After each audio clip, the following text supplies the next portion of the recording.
سڵاتان لەبێت بینەرانی خۆشەویست ئەم کاتتان باش. هەروەک ئاگادارن گەڕی یەکەمی شانوێ بەناو هەڵبژاردننی سەرۆک کۆماری ڕژیمی ئیسلامی لێران ڕۆژی 8 پوشبەر بەڕێوەچوو کە ڕژیم لەو خۆتاقیکردنەوەیشدا وەڵامێکی دندان شکێنی لەلایەن جەماوەری خەڵکی ئێرانەوە وەرگرتەوە و بەرەوڕووی بایکوتی زیاتر لە 60% ئەو کەسانە بووە کە دەیانتوانی دەنگدەن، بەڵام بە نیشانەی دژایەتی لەگەڵ دەسەڵاتی دژە ئینسانی ڕژیمی ئیسلامی نەچوونە بەردەم سندوقەکانی دەنگدان. ئەمڕۆ 15 مانگی پوشبەر کە گەڕی دووهەمی ئەو شانۆگەریە بەڕێوە دەچێت هاتوونەتەوە خزمەتان بۆ پێشکەشکردنی بەرنامەیەکی ڕاستەوخۆ تایبەت بەم گەڕی دووهەمی گاڵتەجاری بەناو هەڵبژاردنەی سەرۆک کۆماری ڕژیمی ئیسلامی. ئازیزان، ئەمڕۆ 15 پوشبەڕی 1403 گەڕی دووهەمی شانوەیەکی دیکەی هەڵبژاردننی ڕژیمی دەسەڵاتداری ئێران بەڕێدەچێت. هەموو ئاماژەکان بەیانگەری ئەوەن کە ئەم بەناو هەڵبژاردنە لەگەڵ یەکێک لە بێوێنەترین و بربڵاوترین بایکوتەکان لە ماوەی تەمەنی 45 ساڵی ئەم دەسەڵاتە بەڕوو بووەتەوە و دەبێتەوە. لەبەر ئەوەی پاڵ پێوەنای 70% خەڵک بۆ ژێرهێڵی هەژاری ئەویش لە وڵاتێکدا کە لەسەر زەریایەک لە سامانی سروشتی ڕۆنیشتووە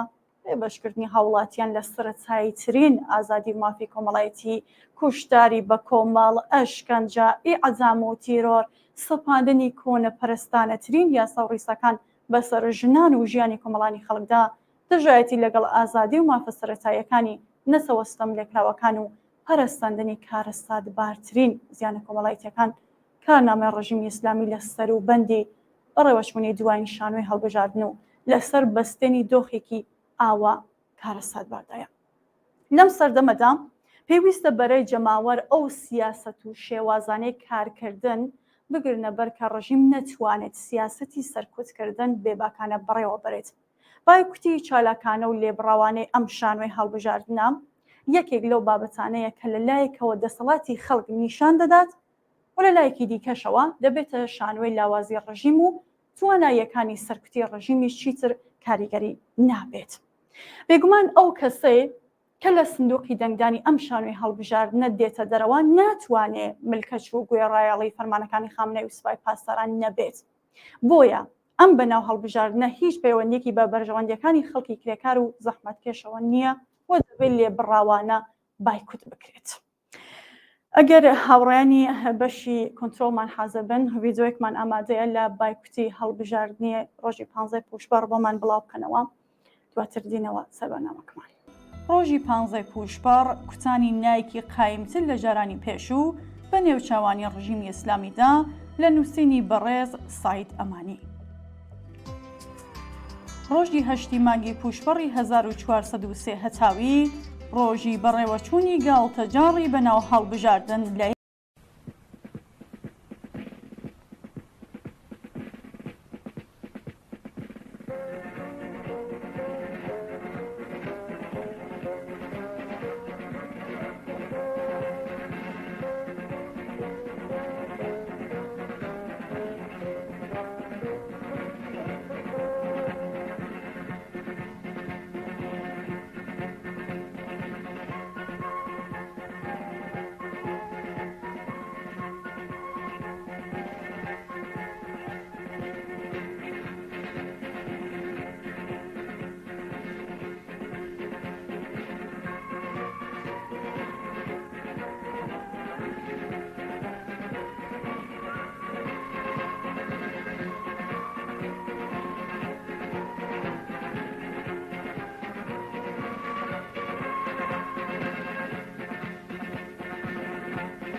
بەڵێ ئازیزان و خۆشەویستان بە بەرنامەی ڕاستەوخۆی تەلەڤیزیۆنی کۆمەڵە لەگەڵتانم کە سەبارەتە بە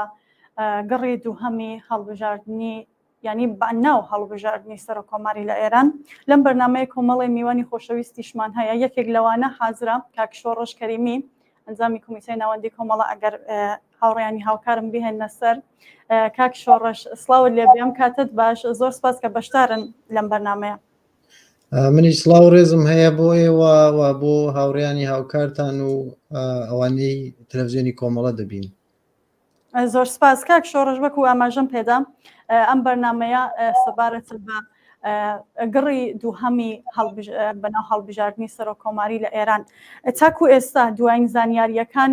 سەبارەت بە بەڕێوەچوونی گڕی دووەمی هەڵبژاردن چین بەشداری خەڵک چۆن بووە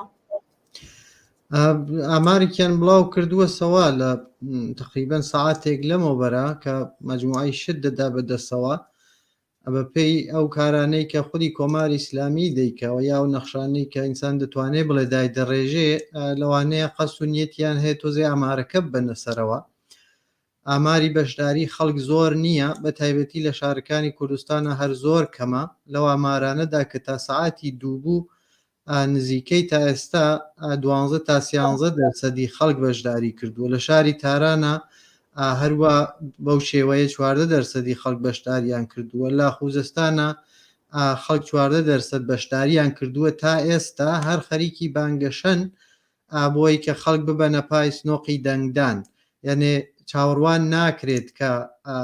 ئەو دەرسەدەی کە ئێمە نازانین وە ئێوەژی شارەتان پێکرد لە سەرەتای بەرنامەکەدانە کە 40% خەڵک بەشداریان کردووە لە ئەو بەناوی انتخاباتە بەڵام ئێمە دەزانین کە هیچ ئیمکانێک نییە بۆی کە ئێمە دەستڕەسیکی ئازاد پیا بکەین ئەو ئامارانەی کە کۆماری خودی کۆماری ئیسلامی بڵاوی دەکاتەوە بەڵام سەرەڕای هەموو ئەوانە و بۆ ئامارانە و بە بەرچاوگرتنیەوەی کە ئیمکانیەوە هەیە کە کۆماری ئیسلامی دەست بباتە ناو ئامارانە ئەکسەریەتی زۆربەی 60% ئەو خەڵکە بەشداری نەکردووە لەو شانوەدا پێدەچێ ئەم دەورەیش هەر بەو بۆنانەوە کە ئێوەژە شارەتان پێکردووە ڕەنگە زۆرتر خەڵک بەشداری لەم شانوە نەکات بەڵێ زۆر سپاس کاک شۆڕژ جاری پێشوو هەفتەی پێش و هەشتی پوشپەڕ 3 جار دۆرەی ڕێیدان تەمدید کراوە ینی حتاکو پێم وا بێ سعات 12 شەو تەمدید کراوە باوجود ئەوە خەڵک بازم نەچوونە بەردەم سندوقەکانی دەنگدان ئایا کێشاندنی هەڵبژاردن بۆ دۆری دووهەم نیشانەی ئەوە نەبوو کە بیان هەوێ زیاتر خەڵک بێنە سەر سندوقەکانی دەنگدان چۆن ئەوەکو خودی خامنەی لەم ڕۆژانە ئاماژە پێدا چاوەڕوانیمان زیاتر بوو لە خەڵکە بێنە سەر سندوقەکانی دەنگدان بەڵام نەهاتووە بڵێ دەقیقەن وایە خودی کۆماری ئیسلامی زۆر هەوڵی داوە بەڕاستی هەم لەوەی کە خەڵک بنێرێت بۆ دێهاتەکان بە تایبەتی ئەوانەی مەلاو بە کرێگیراوی خۆیان ئەوانەی بەسیجی و هەر بازم بە کرێگیراوی خۆیان ڕەوانەی خیابان و کۆڵان و ئاواییەکانی بکە هەتا ڕەنگە زۆر هەوڵ دەدەن ئەو خەڵکەی کە فەقیرە ئەو وەزیەتەی کە بەسەری خەڵکدا سەپاندویانە لە برسێتی و لە بێکاری و هەمووانە هەوڵ دەدەن لە ڕێگەی دانی شت بە خەڵکەوە ڕێی بکڕن بەڵام ئەوەی کە تەمدیدی بکەنەوە دەورەی ڕێیدانەکان بەشێک یانی دەتوانێت چەندین فاکتەری هەبێ من پێم وایە بەشێ زۆر لەو خەڵکە خۆی شەرم دەکات ئاوان نییە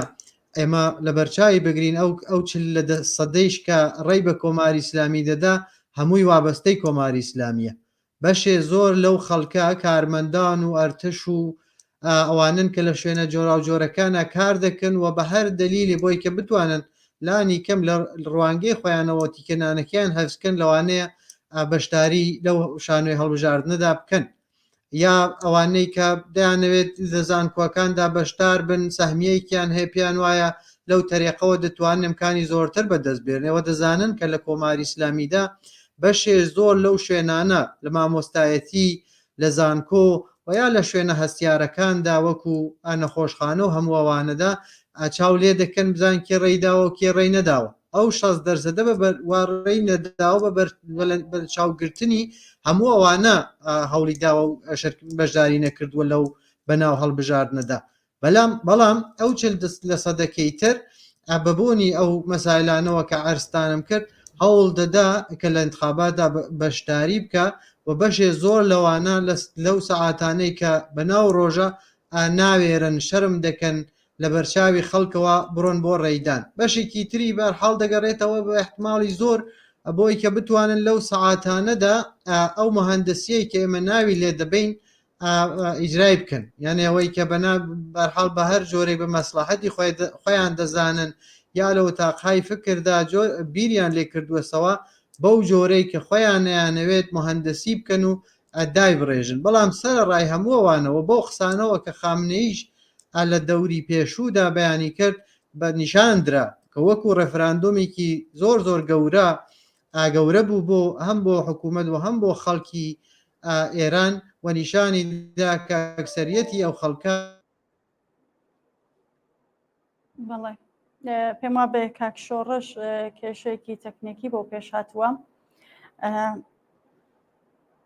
ئەگەر کاک شۆڕش بێنەوە سەر هێڵ بزانین کێشەکەی بەڵێ کاک شۆڕش کێشێکی تەکنیکی هەیە داواکەم لە هاوڕێیانی بەشی کۆنترۆڵمان هەتاکو کاک شۆڕش دێتەوە سەر هێڵ کلیپێک ببینین دوای تینەوە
کاک شۆڕش کێشەکەتان هەڵ بووم داوای لێبوردنەکەین لە بینەرانی خۆشەویستمان بەوە کێشەفە نییە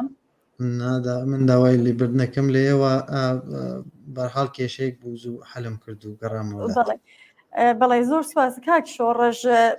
گەرەنگتر لە هەمووی یا یەکێک لەو شتانەی کە دەوانین ئاماژە پێ بدەین نسبەت بەم لە ڕابطە لەگەڵ ئەم هەڵبژاردنە ئەوەیە کە خەڵک ئێستا بەڕوونی دەزانن کە بۆچی ڕێینادەن یعنی ئەو نیزامە شرعیەت و مەغڵوڵیەتی لای خەڵکەوە نەماوە دەرحاڵەکە خامنەیی لە قسەکانیدا دەڵێ دروستە کەم بەشداریان کردووە بەڵام ئەوە بەمانەی ئەوە نییە کە خەڵک ئەم نیزامی قبول نەبێت بەڕێستان ئەم قسەیە چۆن هەڵبەسەنگێنن ئەجا بەرحەڵەوان هەوڵیان داوە بە هەموو بارێکەوە چۆن پیان باشە بەو جۆرە تەفسیری خۆیانی لێ بکەنەوە آخر بێ دلیل نییە کەمانە 45 ساڵە بە زۆرە ملێ دەسەڵاتی خۆیان دەسەلمێنن بەسەری ئەو خەڵکەدا ئەگەر ڕاست دەکەن بێن ڕەفراندۆمێکی ئەساسی بۆ مان و نەمانی کۆماری ئیسلامی بەڕێوە ببەن تا لەوێ نیشان بدرێ حتا بەو شەرایەتەی ئێستاوەکە سپای پاسداران و بەیتی ڕەهبەری و تەواوی اقتصاد و ماڵ و دارایی ئەو مەملەکەتە لە ژێر دەستیانە چەندە زۆر دەکەن زۆر و سەرکوت بەسەر ئەو کۆمەڵگەوە هەیە سەرڕای هەمووەوانە بێن و ڕەفراندۆمێک بەرگوزارکەن تا ببینن چەند لە سەدیە و خەڵکە ڕێیان پێدەدا جاوە ئەگەر نیشانەی ترس و وەحشەت لەو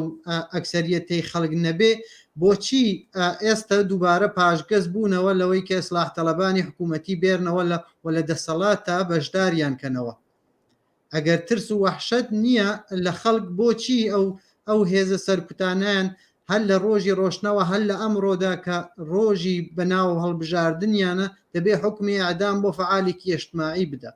بۆ دەبێت بەشێ زۆر لە فعالینی خۆشنا و خۆشەویستی هەموو بزوتنەوەکان ئێستا لە سیاچاڵەکانی کۆماری ئیسلامیدا بن بۆ دەبێ خەڵکە شکەنجە بکەن بۆ دەبێ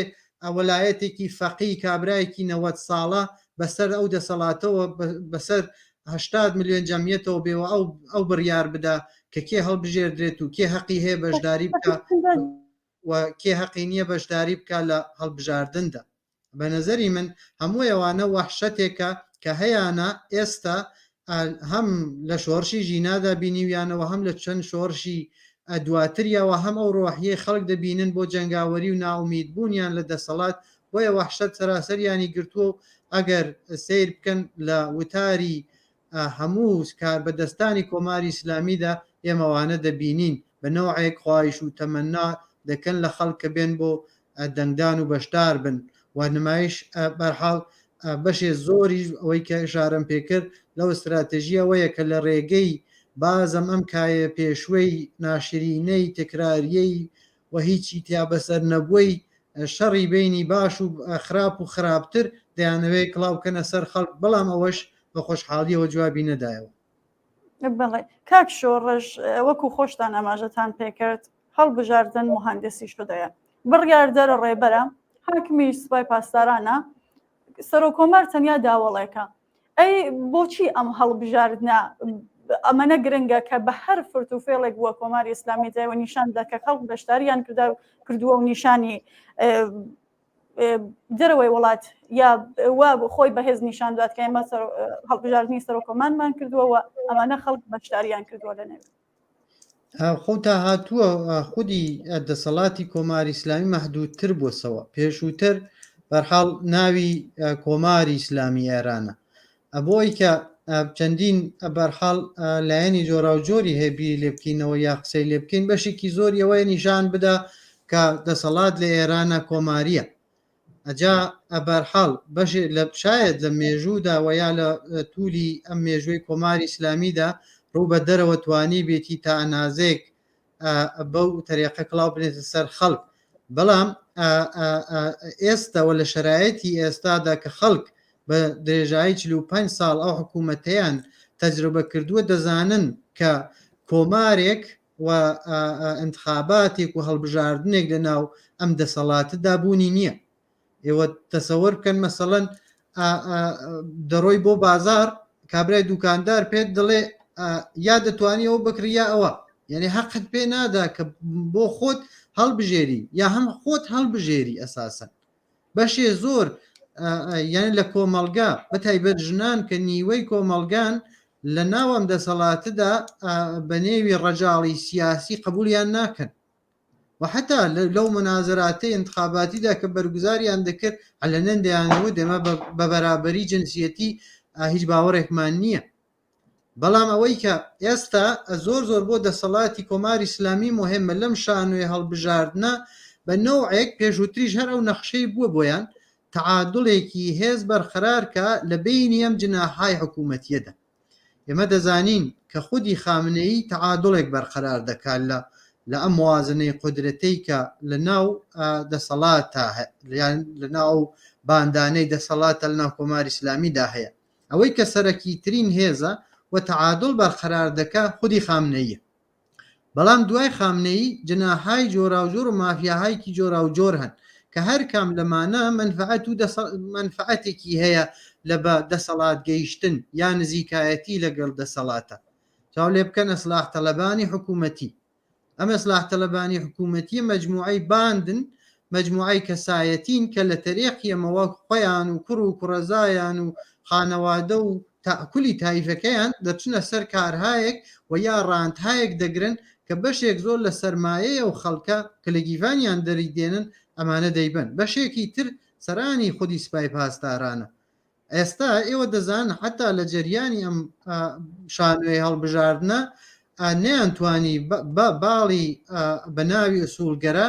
لە ناو خۆیانە ڕێکەوتن بکەن لە بینی قالیباف و ئاجەلیلیدا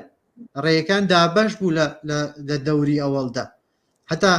ئەحمەدی نژاد مەسەڵەن بازم لە ناو ئەم جناحانەدا قەرار دەگرێت لاریجانیە کە حتا قسە لەوە دەکەن دەڵێن خامنەی خۆی و توێتی بەڵام دوایەکەی بەپێی مەسلحەت ڕەدیان کردووە سەوە بۆیە منزورمەوەیە ئەم بە ناوی هەڵبژاردنە ئەو تاسیرەشی هەیە تعادڵێک بەرقەرار دەکا لەو شەڕ و ئاژاوە و دەرگیری و کەشمەکەشەی کە لە ناو باڵهای خودی حکوومەتە هەیە. ئەو بەشی ئاخری ئەوەیە بەرحاڵ کڵاونیانە سەر خەڵکە، یعنی ئەوە دەزانن ئەوزاعێک بەسەر و مەملەکەتەدا زاڵ بووە، ئەمە هەمیشە ئشارەی پێ دەکەین، یعنی بەشێ زۆر لە خەڵک شاید بڵێ مەکسەریەتی خەڵک شارەکانیان چۆڵ کردووە لە حاشیە شارەکاندا دەژین، بەشێ زۆر یان ملیۆنها مناڵ ئیمکانی ئەوەیان نییە کە بڕۆن بۆ مەدرسە و دەرس بخوێنن، بەشێ زۆر لەو خەڵکە بە ملیۆنها مناڵی هەژار و فەقیر ئیمکانی دەستڕەسی بە ئاموزش و بێداشت و خەدەماتی پزیشکیان نییە، بەشێ زۆر لەو کرێکارانە ئەساسەن هیچ بیمەیەکیان نییە، ئەو پارە وەری دەگرن ئەو کارەی کە دەیکەن ئەو دەسڕەنجەی کە لە ڕۆژانەوە یا ئەستەسمارەی کە دەیانکەن هیچ وەخت ناتوانن ژیانیانی پێوبەڕێبرن. بۆیە لەم شەرایەتەدا دێن ئەو فەزان ناومیدیە وتم 45 ساڵم دەسەڵاتە لەسەر حاکمیەتە دێن بەم شەڕە لافزیەی کە هیچی تیانی ئەساسن لە لەحازی محتەواوە شەڕێک دەنەوە نزیک مانگێک ئەم جناحای حکوومەتیە هەڵدەخەنەوە بە قەو یەکترینە بێەوەی کە یەک جملە ئەساسن لەسەر و کێشە ئەساسیانە بڵێن و بەم تەریقە دڵی خەڵک خۆش دەکەن. ئەم پزیشکیان دێت چواردانە قسە دەکا من وا دەکەم وا دەکەم، زاکانی وا دەڵێت، جەلیلی وا دەڵێ، قاڵیباف وا دەڵێ، وەساسن خەڵک دەکا بە مەوجوداتێکی تماشاگەر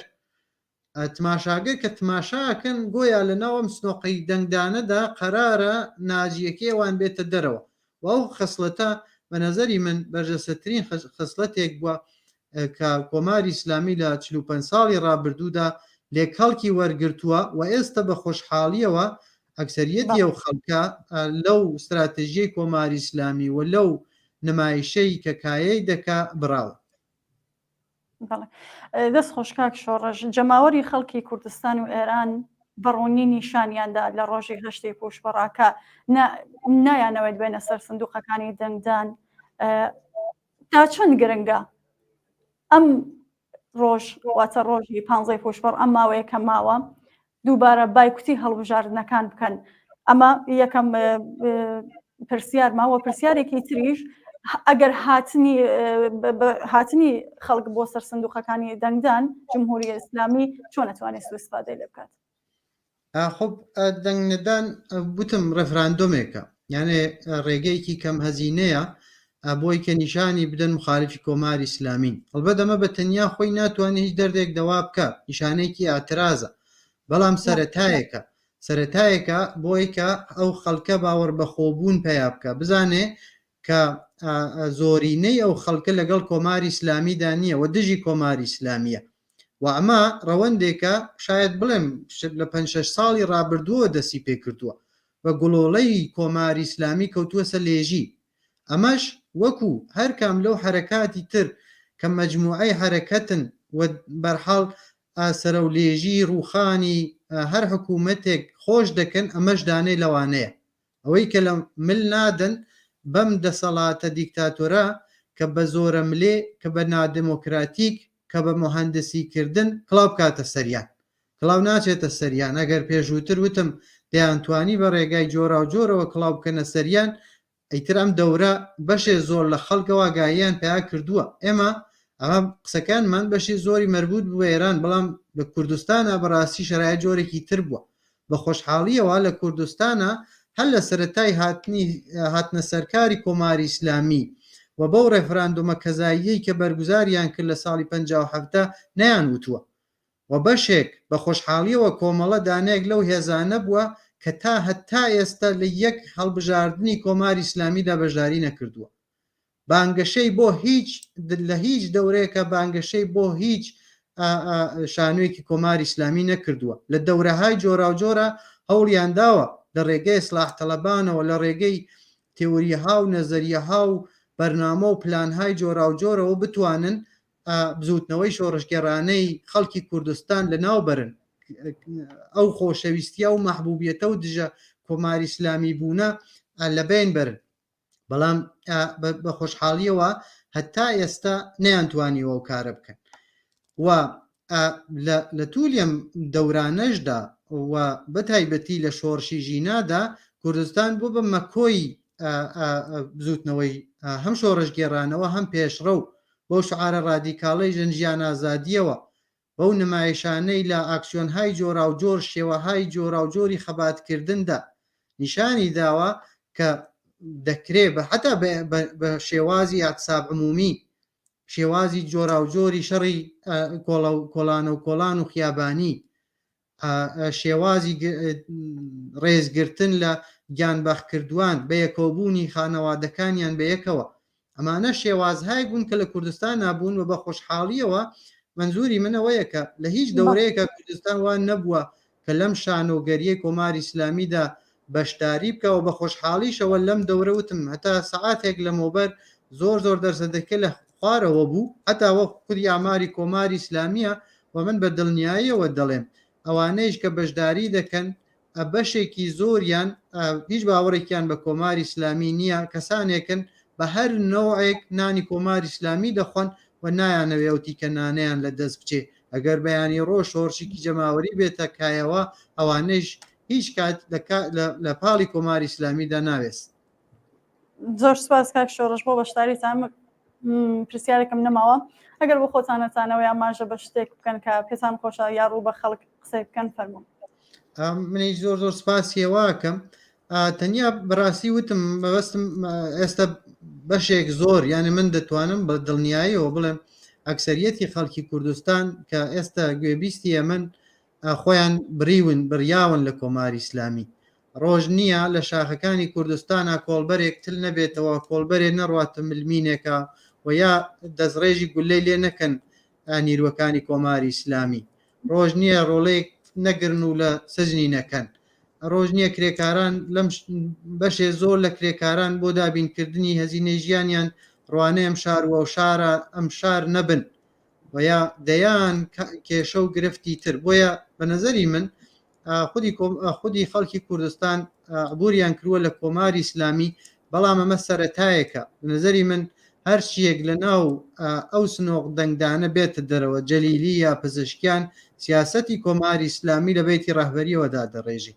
سیاسەتی کۆماری ئیسلامی ڕێی جمهور نییە کە دای دەڕێژێ بۆیە کاری ئێمە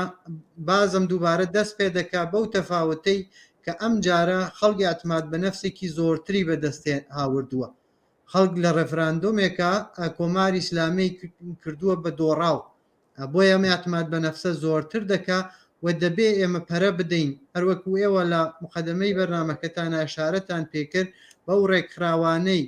کە هەم ئەمڕۆ دەردێک لە دەردی ئەو خەڵکە کەم دەکەنەوە و هەم دواڕۆژ دەتوانن ببن بە پردێک ببن بە تەزمینێک بۆ حکوومەتێکی زۆر کۆمەڵایەتی بەرابەر و ئازاد و هەم دموکرات. زۆر سپاس بۆ بەشداریتان.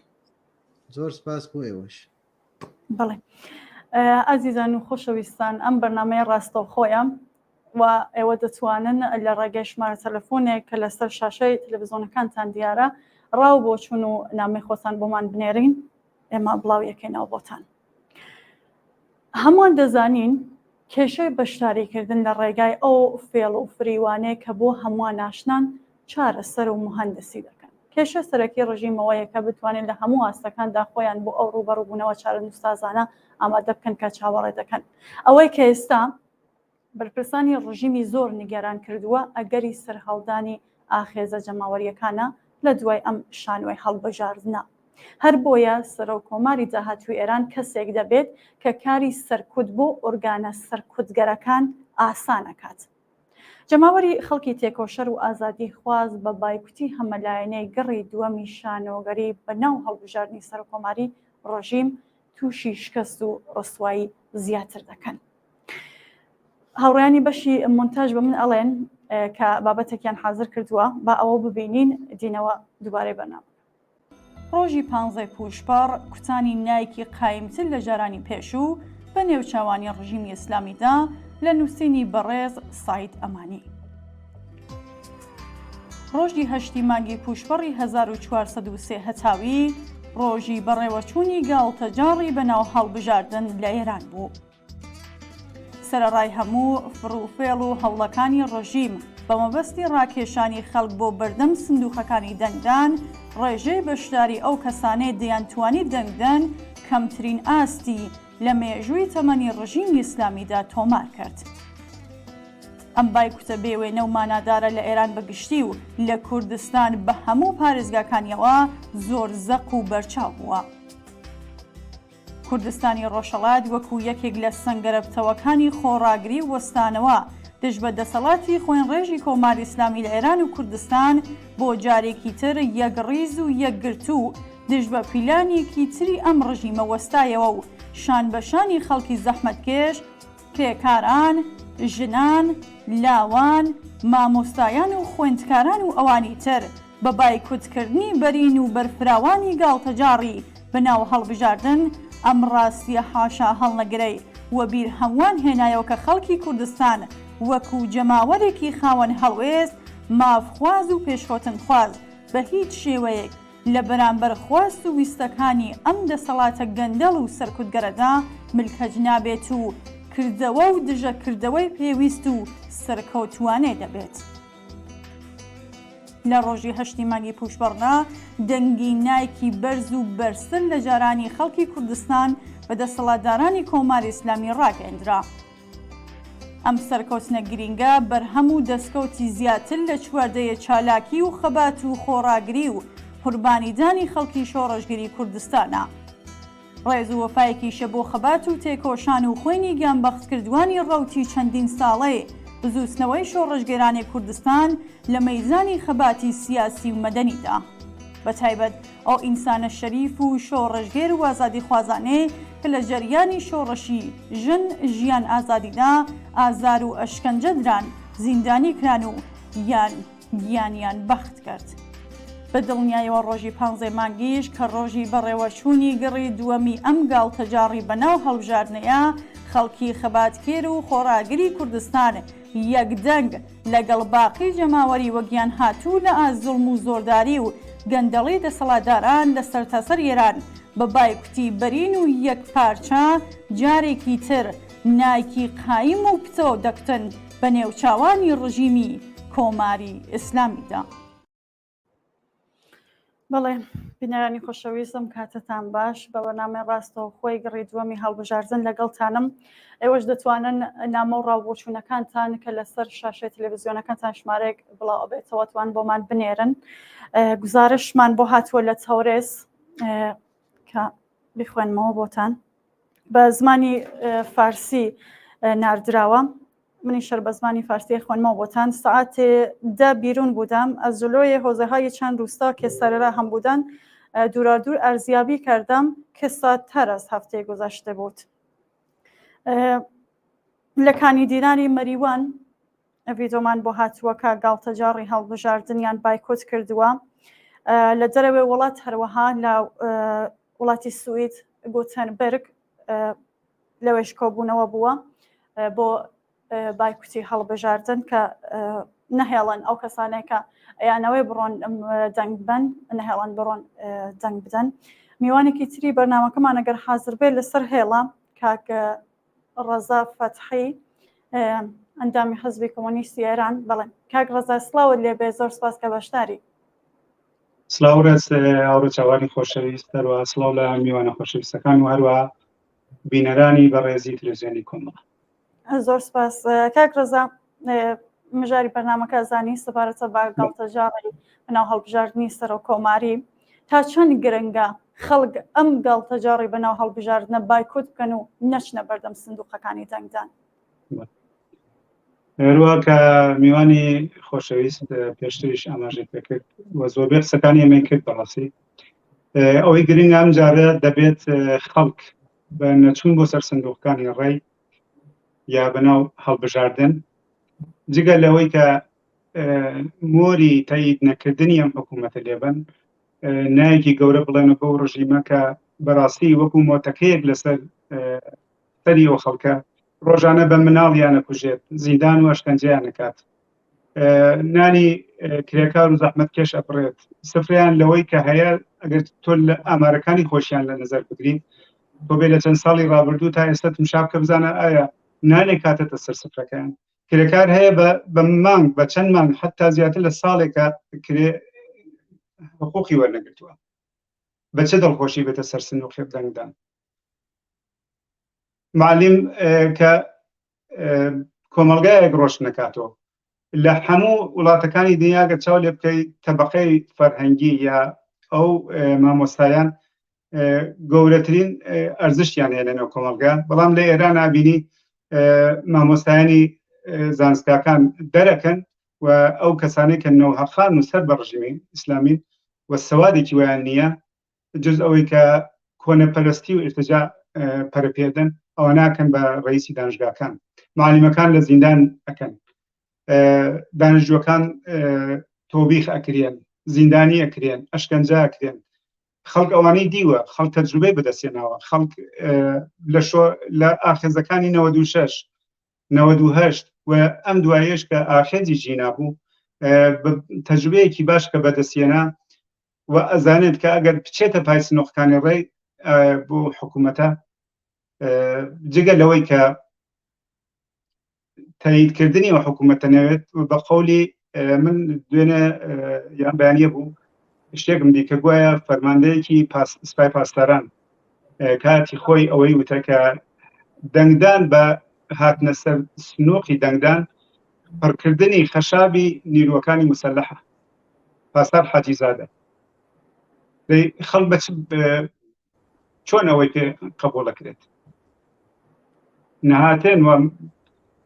نەوتن بەم ڕژیمە پایەکانی ئەوەی تر کە لەرزۆکە لەرزۆکتری ئەکات و بەرەو ڕوخانی بێت. بەڵێ زۆر سپاس کاک ڕەزا. ڕژیم لە ئامادەبوونی خەڵک لەسەر سندووقەکانی دەنگدان چه سوء ئیسفادەیەک دەتوانێت بکات؟ بە بڕوای من هەوڕە چاوان هەر وەک پێشتریش ئاماژەم پێکرد تەنیا و تەنیا مۆری تاییدکردنی خۆی و کەڵگوەرگرتن یان ئیسفادەی ئەبزاریە بۆ نیشاندان بە وڵاتانی دەروی وڵات کە ئەم حکوومەتەی من ئەم حکوومەتەکە ئێمە هەمانەوە لەسەرین پشتیوانی خەڵکی لە پشت ئەوان حازرن هەموو کارێ بکەن بە فێڵ و تەڵەکە بە مونتاژکردنی ئەکسەکان حتا وێنەی شوێنی ترێنن بە دەرەوەی وڵات نیشانیان لە میدیاکانە نیشانیان کە خەڵک ئێستش لە پای حکوومەتە وێساوە. بەڵام خەڵک ئەوە نازانێت ئەو باش زانێت و فری ناخوایت خەڵک تەجروبەی بەدەستێناوە خەڵک ساردیگەرمی و حکوومەتی چێشتا 46 ساڵ زۆرتر لە 45 ساڵە دەردەسەری کێشا بەدەسەوە. بەڵێ کاک ڕەزا ئێوە لە جەرەوەی وڵات نیشەجێن لە جەرەوەی وڵات وەزع چۆنە چۆن بەرگری کراوە لەوەی کە ئەو خەڵکێک کە ئەیانەوەی بچن ڕێی بدەن نتوانم بچنە سەر سندووقەکانی دەنگدان لە دەرەوەی وڵات وەزعەکە چۆنە؟ ئەوەی کە هەیە من لەم وڵاتی کاژی من تاو شوێنێ تاو جێگەی کە بزانم زۆربەی ئازادی خوازان و ئەوانەی کە دڵیان بۆ شۆڕشی خەڵکی ئەسووتێت بە کۆبوونەوە لە بەردەم سەفارەتخانەکان کۆنسولگەریەکانی جمهوری ئیسلامی ئەوانەی کە دێن بۆوێ ڕسوایان نەکەن ڕۆشنیان نەکەنەوە پیان نەڵێن کە نەچن چون هیچ تەغیرێ لە ژیانی خەڵک بەدی نایێت بەڕێدانی تۆ تاییدت کردە لەسەرەوەی کە خوێنی ژیناکان خوێنی فوادەکان ئەوانەی کە بە ناهاق لەسەر حەقی خۆیان گیانیان بەخت کرد شکنجە کران جز ئەوەی کە مهری تاییدت داوە لەسەرەوەن کارێکی نییە بەداخۆ لە دەروی وڵات ئێستا ڕاستەکان ئەوانەی کە تازگی بە نوعی خەریکن کۆمەکی و حکوومەتاکەن بە ناشرینکردنی زۆر کاری ناشرین کە ئەیکەن خەریکن بە نوعی کۆمەکەکەن بە حکوومەت کە بڵێ ئەوانن ئۆپۆزیسیۆنەکەن ئێمە. بەڵێ زۆر سپاس کاک ڕەزا. من پرسیارێکم نەماوە ئەگەر بۆ خۆتانەتانەوە ئاماژە بە شتێ بکەن یا قسەی کە ڕوو بە خەڵک بێ بفەرموون. من داواکەم ینی خەڵکی ئێران و بە تایبەت کوردستان زۆر لەوە زیاترن کە منێت شکۆلە بەم نەسەحەتیان بکەم ئەوان خۆیان ڕەهبەرانی و خەڵک باوکان و دایکان و خۆشک و برایانی گیانبەخت کردووان هەر وەک زانیمان لەسەر کەڵکۆی ئازەکانیان وەکو ڕەهبەرێک لەگەڵ خەڵکە قسەیان کرد. ئەوانە خۆشەویستن، ئەوانە ئازیزن، ئەوانە کەسانێکی کاتوانی لەگەڵیان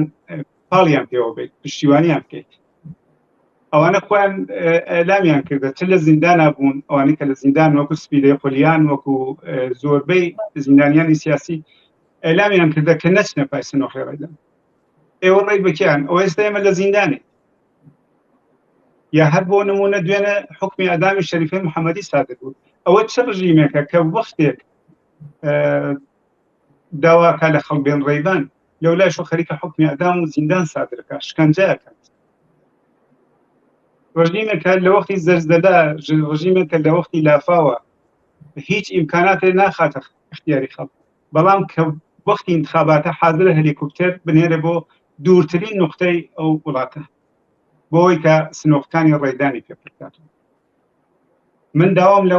داوام لە خەڵکی شۆڕژگەر چ لە کوردستان چ لە ئێران ئەوەیە کە نەچنە پای سنووقەکانی بەناو هەڵبژاردن چونکو چوون بۆ سەر ئەو سنووقانە تاییدکردنی حکوومەتێکە کە 46 ساڵ 45 ساڵ زیاترە خەریکە ڕۆڵەکانیان بە کوشتەدات نانی سەر سفرانی لێبڕیوە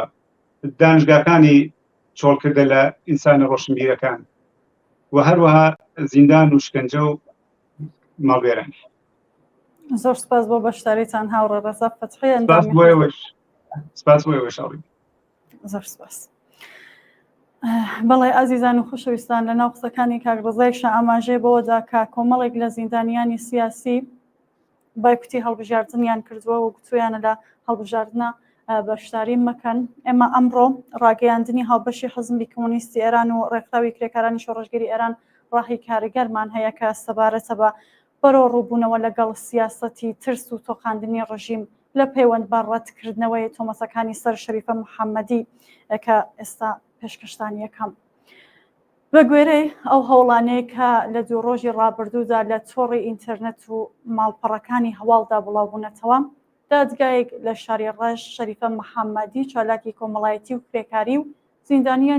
زیندانی بەندکراوی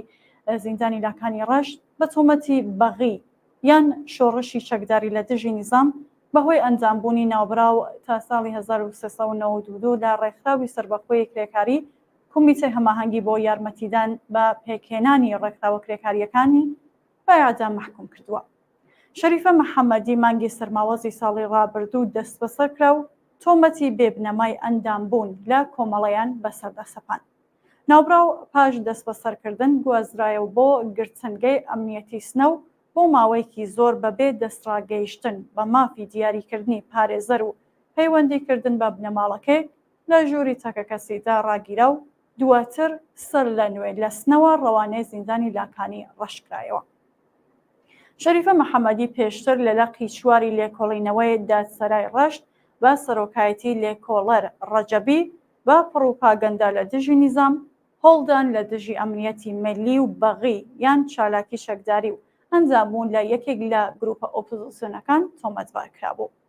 شەریفە محەممەدی بۆ ماوەیەکی زۆر بە مەبەستی قبولکردن و دانپێدانان بۆ تۆمەتە هەڵبەسترا و ناڕاستانەیە کە لەلایەن مەئمورانی لێکۆڵینەوە ئاراستەی کرابوو لەژێر ئەشکەنجەی توندی جەستەی و دەرونیدا بوو.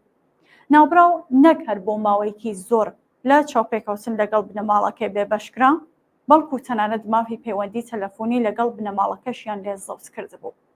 ماوەیەک لەوە بەرواتە ڕۆژی 5 پوشپار دایکی شەریفە محەممەدی پەیامێکی ڤیدیۆی بڵاو کردەوە و بۆی ڕای دەربڕین نیگەرانی خۆی سەبارەت بە بارودۆخی کشە بەندکراوەکەی خوازیاری گەیاندنی هەواڵەکانی پەیوەندیدار بە دۆخی کچەکەی بەڕای گشتی بوو. هاوژینی شەریفە محەممەدیش مانگی ڕابردوو بەهۆی بەدوەداچوون بۆ بارودۆخی ناوبرا و دەستگیر کرا و ماوەیەک لە مۆبەر ئازاد کرا. دەست بەسەرکردنی سەر لە نوێ عاتفە ڕەنگڕیز و ڕەوانەکردنی ناوبراو بۆ زیندانی شاهڕوود دەرکردنی سزای 1 ساڵ زیندان بۆ متەهێرە گونەئی لە لەقی 29 دادگای تاران دەست بەسەرکردنی نەسرین حەسەنی و ناردنی بۆ زیندانی بۆجنورد و دروستکردنی دۆسیە لە 1 هەفتەی ڕابردوودا لەلایەن ناوەندە ئەمنیەتی و دادوەریەکانی کۆماری ئیسلامیەوە بە تۆمەتی بەغی یان چالاکی چەکداری بۆ شەریفە محەممەدی و زیندانیانی سیاسی لەوانە نەسیم غۆڵامی سیمیاری، حەمید ڕەزا سەهلابادی، ئەحسان ڕەزوانجیان، ئەمین سوخەنوەر، عەلی هەراتی موختاری، حسین محەممەد حسەینی، حسین ئەردەستانی، ئەمیر شاهوڵایەتی، وەحید بەنی عامریان، پوویە قوبادی، محەممەد تەقەوی، مشتەبە تەقەوی، بابەک عەلیپور، ئەبۆلحەسەن مۆنتەزەر و ئەسغەر دانشفەر بەیانگەری سیاسەتێکی سەرکوتگەرانەیە کە حکوومەتی ئیسلامی گرتوویەتە بەر. کۆماری ئیسلامی لە کاتێکدا کە لەگەڵ گورزێکی قورسی بزووسنەوەی بایکوتی هەڵبژاردن بەرەوڕوو بووەتەوە و نیگەرانە لە دوورکەوتنەوەی بەربڵاوی جەماوەر لە حکوومەتی ئیسلامی و ترسی لە تەقینەوەی نەفرەت و بێزاری جەماوەری وەگیان هاتوو بە مەبەستی زاڵکردنی فەزای ترس و تۆقاندن بەسەر کۆمەڵگادا و سەرکوتکردنی هەر چەشنە توانایەکی سازماندەی وشیاردەرانە ڕێشوێنی تۆڵەسەندنەوە لە دژی زیندانیانی سیاسی دەگرێتە بەر. ئێمە وەک داکۆکیکارانی ئازادیە سیاسیە بێشەرت و مەرجەکان، نەیارانی زیندان، ئەشکەنجە، سزای نامرۆڤانەی لە سێدارەدان، هەڵسوڕانی ڕێبازی پێکەنانی ڕێکراوە سەربەخۆ سنفی سیاسی و هەروەها تێکۆشەران و خەباتکارانی مافی جەماوەر بۆ دیاریکردنی چارەنووسی خۆیان لە سەرجەم مرۆڤە ئازادی خوازەکان، ڕێکراوە چەپەکان، یەکیەتیەکان، ناوەند و ڕێکراوەکانی مافی زیندانیانی سیاسی لە ئێران و جیهان داواکارین کە بەرامبەر بەم حکومە ناڕەوا و سەدەی نێوەڕاستیە هەڵوێز بگرن و سەبارەت بەو مەترسیەی کە هەڕەشە لە گیانی شەریفە محەممەدی دەکات بەو پەڕی هەستیاریەوە هەڵسوکەوت بکەن. ئێمە خوازیاری لابردنی ئەو تۆمەتانە لە دژی ئەو هەڵسوڕاوە کرێکاریە و ئازادکردنی خێرا و بێشەرت و مەرجی ناوبرا و سەرجەم زیندانیانی سیاسی. بڕوخێ ڕژیمی کۆماری ئیسلامی سەرکەوتوو بێت شۆڕشی کۆمەڵانی خەڵکی ئێران بژی ئازادی، دیمۆکراسی و سۆسیالیزم.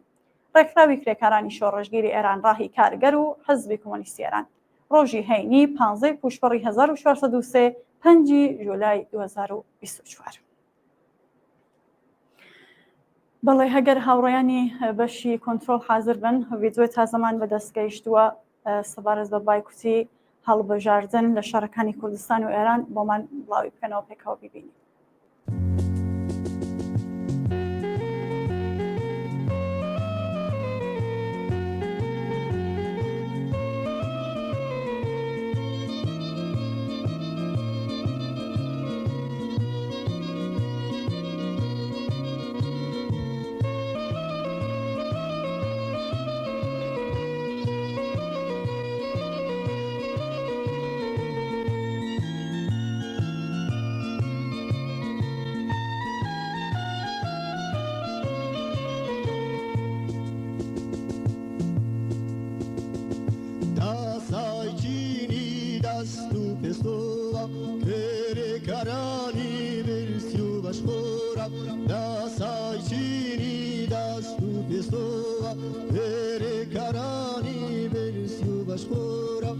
بشمينتاني خاوى النجاري كويلاني حكمي سرمايا داري بشمينتاني خاوى النجاري كويلاني حكمي سرمايا داري دا صار فارن دا صار فارن دا صار فارن دا صار فارن دا صار فارن اي بشميناتان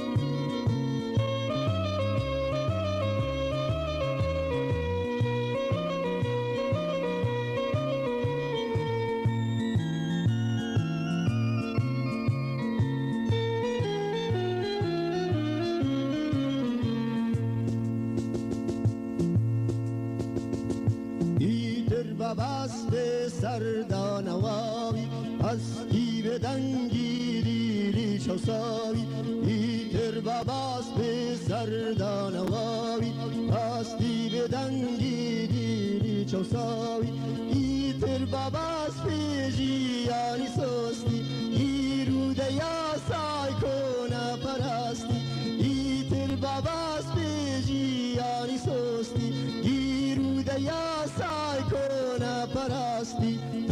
سارپارن دا سارپارن دا سارپارن دا سارپارن دا سارپارن ای بشمیناتن برز گربون و دوار و شیشینتن دا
بەسڵاوێکی دووبارە بینەرانی خۆشەویست لە خزمەتتاندان بەوە پێشکەشکردنی بەرنامەیەکی ڕاستەوخۆ سەبارەت بە گڕی دووهەمی شانۆی هەڵبژاردننی سەرۆکۆماری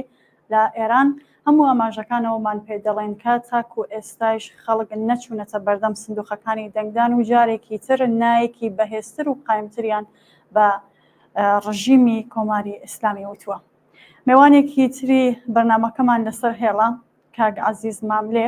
هەڵسوڕا و چالاکی سیاسی. کاک عەزیز ئیسلااوت لێبێت وە زۆر سپاس کە بەشداری لەم بەرنامەیە. سلااو لە ئێوە، سلااو لە بینەرانی خۆشەویستان. کاک عەزیز، دوایین زانیاریەکان سەبارەت بە بەشداریکردنی خەڵک لەسەر بەشداریکردن یان نەکردنی خەڵک لە بەردەم سندوقەکانی دەنگدان چییە؟ لە هەڵبژاردننی سەرۆک کۆماری هەروەها پارلەمان و هەروەها تەواوی هەڵبژاردنەکانی ئێران یەک ڕاستی هەیە، ئەویش ئەوەیە کە خەڵک هیچ متمانەیەکیان بە ڕژیم نەماوە کەوا بوو بە هیچ یەک لە دامەزراوەکانی لە پێکاتەکانی لە هەڵبژاردنەکانی ئەو متمانەیە لە گۆڕەدانەیە هەرچی ئێمە لە 45 ساڵەوە پێش هاتوونە ئەولایە کەلێنی نێوان دەسەڵات و خەڵک زیاتر بۆ بەهۆی یەک لە باری سیاسیەوە بەهۆی دیکتاتۆرێکی سەدانسات دژ بە دیموکراسی، دژ بە مافەکانی ژن، دژ بە مافەکانی یەکسانی بۆ نەتەوەکان، دژ بە ئازادی دموکراتیەکان لە ڕووی ئابوووریەوە فەقیرێکی بێوێنە کەموێنە لە سەردەمی هاتنە سەرکاری کۆماری ئیسلامی دەستی پێکردو و هەتا ئەو ڕۆژ درێژەی هەیە. هیچ ناتوانین ئێمە پێوەرە و پێوانەیەک بدەین و ژمارەیەک بدەین بۆ ئەوە کە تەوەڕوومی کۆماری ئیسلامی لە ساڵی بڵین 1357 بۆ لاوەت هەتا ئێستا چەندەیە تەنیا یەک شت دەتوانین بڵین کە دۆلارێک ئەو دەمی بە 7 تمەن بوو، ئێستا بەنزێک 60,000 تمەنە. یعنی ئەو کۆماری ئیسلامیە ئەوەندە هەڵسوکەوتێکی خراپی بۆ ئەوەندە سیاسەتێکی ناڕەوە و نالەباری بۆ خەڵکی بۆ گەلانی ئێران، بۆ چینی زەحمەتکێش، بۆ ژنانی کە زیاتر لە نیوەی کۆمەلگای ئێران پێک دێنن کە ئاکامەکانی بۆ تەوەی کە ئەو خەڵک لە بەشدار لە هەڵبژاردنەکاندا بەشداری ناکەن. ئی ئەو ڕۆژنە هەرز دەمێکە، بەڵام بەتایبەت ئێستا کە لایەنێکی ڕێفۆرمخوازەکانە بڵێن ئێستا تەڵەبەکانە لایەنێکیش سەر بە خامنەی یان بڵێن پارێزڕەوەکانە، ئەوانە هەرتوک لە بوونە مەخزوبی خەڵک، بوونە لایەنێک بۆ خەڵک وە هەم خەڵک دژایەتی لەوان لەگەڵ ئەوان هەیە و هەم ئەوانش دژایەتیان لەگەڵ خەڵک هەیە. بۆیە کە دوو دیاردە بەرامبەر بەیەک ڕاوەستاون، دیاردەیەکی پاراستن لە دامەزراوەکان لەو هەموو سیاسەتە گەندەڵانەی کە ئێمە باسمان کرد و لایەنێکی دیکە کە خەڵکە زۆر لێکراوە، ستەم لێکراوە، بەشخوراوە، بۆیە کە خەڵک ناچنە سندوقی دەنگەکان و لە بڵێن دەوری یەکەمدا ئێمە دیتمان و دەوری دووەمیش کە ئەو ڕوبڕێوە دەچێ ئەوە هەر بەردەوامە هەر درێژەی هەیە و هیچ ئەگەر لە ڕاستیدا ئەگەر هەڵبژاردنێکی ڕاستەقینە بێ، ئەگەر ئاکامێکی ڕاستەقینە بدەن بۆ خەڵکە، ژمارەیەکی ڕاستەقینە بدەن بۆ خەڵکە، دەردەکەوێت کە بەڕاستی ژمارەی بەشداربووانی خەڵک یەکجار زۆر کەمن، بەتایبەت لەو وڵاتانە لەو پارێزگایانە لەو بەشانە کە خەڵک لە ڕووی سیاسیەوە زۆر بەشدارن لە شۆڕشی کۆمەڵایەتی گەلانی ئێراندا هەر لە سەرەتایی 58ەوە هەتا ئێستاش لە کوردستان، لە بەلوچستان و بەتایبەتی لە ئاڵی ڕووناکبیرەکان بڵێن ژنان، بەتایبەتی پارێزەرەکان، بە خانەنشینەکان، مامۆستاکان، هەموو تۆژ و چین و کۆمەلگای ئێران دژ بە سیاسەتەکانی ئێرانە، دژ بە ڕژیمی ئێرانە کەوا بوو دژ بە هەڵبژاردنەکانیشە. بەڵێ کاک عەزیز، ئاماژەتان پێدا کە تا دەڕوات کەلێنی بینی دەسەڵات و خەڵک زۆرتر دەبێتەوە. خەڵکی ئێران و کوردستان جارێکی تر نایەکی بەهێز و قامیان بە کۆماری ئیسلامی وتەوە. گرنگی ئەگەر ئێمە باسی هەڵبژاردننی ئەم جارە بکەین، گرنگی ئەوەی کە ئەم بە هەڵبژاردنە خرایە دەوری دووهەم و گرنگی ئەوەی کە نایکی بەهێزتر بڵێن بە کۆماری ئیسلامی لە چیداێت، چۆن دەیبینن؟ بۆ جاری یەکەم عەلی خامنەیی بە بڵێن دەگیومەدا سەرۆکی شۆڕشی ئێران هانێ سەرزمان یعنی بڵێن ئێعترافی بۆەوە کرد کە خەڵک بەشداریان نەکردو و ئەو ڕۆژ هەروە کوتی بیستومە کە خەڵک هێندێک زیاتر چوونە سەر سندوقەکانی ڕێوە ئەوە جێگای خۆشحاڵیە هیچ دلیلێک نییە هیچ ڕوتێک نییە بۆ ئەوە کە خەڵک بێنە سەر بڵێن دەنگدان و ئەوە بۆچی چونکو هەروەشی باسمان کرد چاوی لەکەنەوە وەختێک لە ڕەشت مامۆستایەک کە دژایەتی کردو لەگەڵ ڕژیمی ئێران هاتوون بە هزار تاوانی خەنە ئەپاڵی و بە ئێعدام مەحکومی دەکەن چۆن دەتوانێت ئێمە چاوەڕوانی بین کە ئەو خەڵکە بێنە سەر بڵێن سندوقەکانی دەنگ وە بڵێن پێداچوونەوەکەن بۆی کە هیواهومێتێک ببەستن بۆ ڕۆژیمە کە لەوانەیە چاکسازێک بکرێ مەسەلەن بە مەسعودی پزیشکیان هیواهومێتێک بەستن بە جەلیلی هیواهومێتێک بەستن وەزەکە زۆر خراترە لەوەکە ئەوە خەڵک یەکجار بۆ هەمیشە هەم لەگەڵ ئێستراتەڵەبەکان هەم لەگەڵ ئوسولگەرەکان تەکلیفی خۆیان ڕوون کردوێتەوە و ئەمە لە شۆڕشی ژیان ئازادی کە بەربڵاوترین و پانوبەرینترین و دموکراتیکترین و بەهێزترین شۆڕشی گەلانی ئێران بوو چین و کۆمەلگای زەحمەت چێش و ژنان بوون بە تایبەتی لە 1950ەوە تا ئێستا لەوێ هەم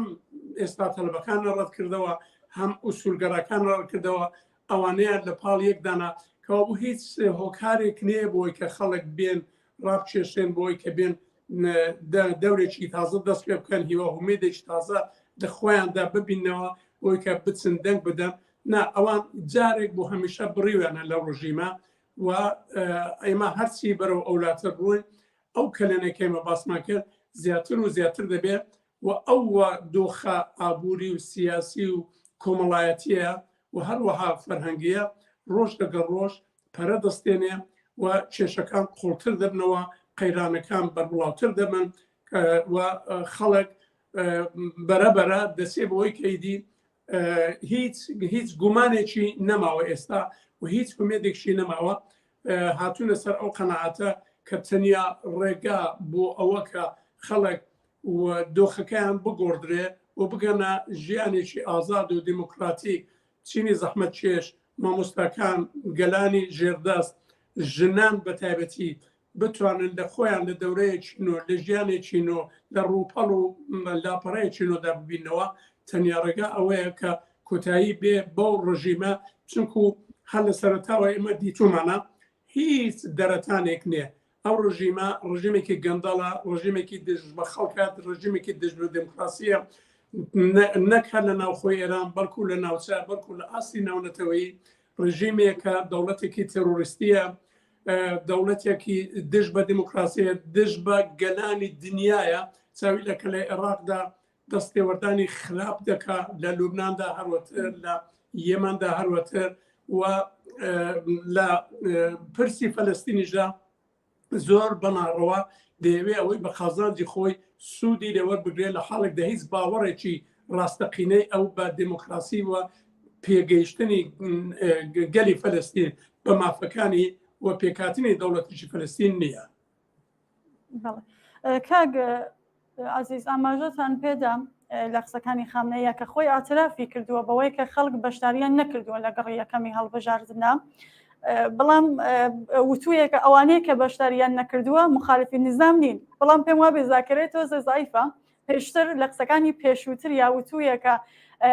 خەڵک ئەگەر بێنە بەردەم سندوقەکانی ڕنگدان و دەنگدان و دەنگ بدەن ئەوە نیشانەی ئەوەی کە ئەم نیزامەیان قبوڵە و مەقبوڵیەتی هەیە بەلایەنەوە بەڵام لە قسەکانی داڵێ خەڵک بەشداری کەمیان کردووە بەڵام مخالفی نظام نین بەشداریکردن لە دەنگدان ینی ئەوەی کە ئێمە گەرەکمانە سیاسەتەکانمان هەم لە دەرەوەی وڵات هەم لە ناوەوەی وڵات پرە پێ بدەین سیاسەتەکانی کۆماری ئیسلامی لە ناوەوەی وڵات جگە لە کوشتار و لە دەرەوەی وڵاتیش جگە لە تیرۆریسم شتێکی ترە زانی هەڵبژاردن بەگشتی مانایش یەک مانای هەیە، ئەویش ئەوەیە کە خەڵک دەیهەوێ کاروباری ناوخۆیی، کاروباری دەسەڵات بە شێوەیەکی دموکراتیک، بە شێوەیەکی ڕاستەقینە، بە شێوەیەکی دوور لە گەندەڵی وە لە چوارچێوەی یاساکان بڵێن مافەکان و هەروها مرۆڤ دۆستیدا بەڕێوە بچێت. ئەوە مانای تایبەتی هەڵبژاردن بۆ ئەوەیە. بەڵام لە وڵاتێکی وەکو ئێران ئێمە ئەوە لە بەرچاو ناگرین، لەبەرەوە کە کەسێکەیە لە باڵاترین هێزی دەسەڵات، لە باڵاترین ڕادێ دەسەڵات بە نێوی بڵێن وەلی فەقیه، ئەویش خامنەیە، هەموو دەسەڵاتەکانی هەیە، بە مەیلی خۆی هەرچی بیکە جێبەجێ دەبێت. قسەی ئەوەڵ ئەو دەیکا، قسەی ئاخریش ئەو دەیکا، کەوابوو بۆی لە خۆڕانەیە کە خەڵک ئەوانەیان زۆر باش زانیوە. ئێمە دیستان دەگەڕەوە سەرەوەی کە ئێمە وەکو بڵێن ڕوتێک لە 58ەوە هەتا ئێستا هەر بڵێ ژمارە ئەو خەڵکی کە بەشداری هەڵبژاردنەکانە کردو کەمتر و کەمتر و کەمتر بۆ تۆ وڕۆ گەیشتۆتە ئاستێک کە ئەو وەلی فەقیها بۆ خۆی ترسی لە نیشتۆ کە خەڵک ناسن بەشداریان ناکەن. بۆیە بڕوایان بەو دەسەڵاتە نەماوە، بڕیان بەو پێکاتە و دامەزراوانە نەماوە. خەڵک تەکلیف خۆی ڕوون کردوتەوە، خەڵک لە ئیسلامی سیاسی و وەلی فەقیه، ویلایەتی فەقیه و ئەو شێوە ڕێبەرایەتی و دەسەڵاتێک ئێستا لە ئێران بەڕێوە دەچێ بێزار بووە و دەیهەوێ ئالتەرناتیڤێکی دموکراتیک، ئالتەرناتیڤێکی گەلی و نەتەوەی و مرۆڤ دۆست بێتە سەرکار، جێگای بگرێتەوە کە بتوانێت بە داخوازەکانی خەڵک کە بریتیە لە ژیانێکی دموکراتیک، دوور لە چەوسانەوە، دوور لە دیکتاتۆری، دوور لە گەندەڵی بێتە ئاراوە. ئێمە ئێستا لەو دۆخەدا دەژین و خەڵک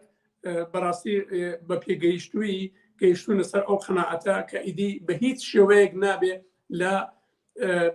هەڵبژاردنەکاندا بەشداری بکەن. لە ڕابردوودا ئێمە دیتمان لە دەورەی خاتەمی ڕابۆلاوە ئێمە هەرچی هاتینە ئەولایە ئەوان زیاتر کڵاوبەرداریکی سیاسی کرد خاتەمی دوایە ڕوحانی، بەڵام لە پاشان ئیدی خەڵک بۆی ڕوونبەوە کە ئێستا تەڵەبەکانیش بۆەوەی نابێ هیچ متمانەیەکیان پێ بکەن و ئەویان لە پەنا ئوسولگەرەکاندانا. بۆیە هەڵبژاردن ئێستا نوعێک بە هەڵبژاردن بڵێن بەشداری نەکردن لە هەڵبژاردنەکان تەحریمی ئەو دەسەڵاتەیە، تەحریمی تەواوی ئەو دامەزرانەوە، ئەو پێکاتانە و ئەو یاسانەی کۆماری ئیسلامیە و بلۆکەکردنێتی و دەیهەوێ خەڵک دەیهەوێ بەو شێوەیە بڵێ کە نا کۆماری ئیسلامیمان ناوێ هەڵبژاردنیش ناکەین چونکە باوەڕمان پێی نەماوە. بەڵێ زۆر سپاس کاک ئازیز، پەرانتەزێک باسکەین.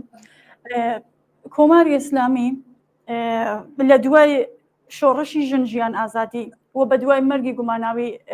ئیبراهیم ڕئیسی ئەم هەڵبژاردنە بە هەر شێوازێک بووە، هەتا کێشاندی بە دۆری دووهەمیشە کە خەڵک بەشداری بکەن. بۆ کۆماری ئیسلامی ئەوێت بە هەر فرچ و فێڵێک ئەم خەڵکە بکێشێتە پای سندوقی دەنگدان و نمایشی بکات، گرنگیەکەی چییە؟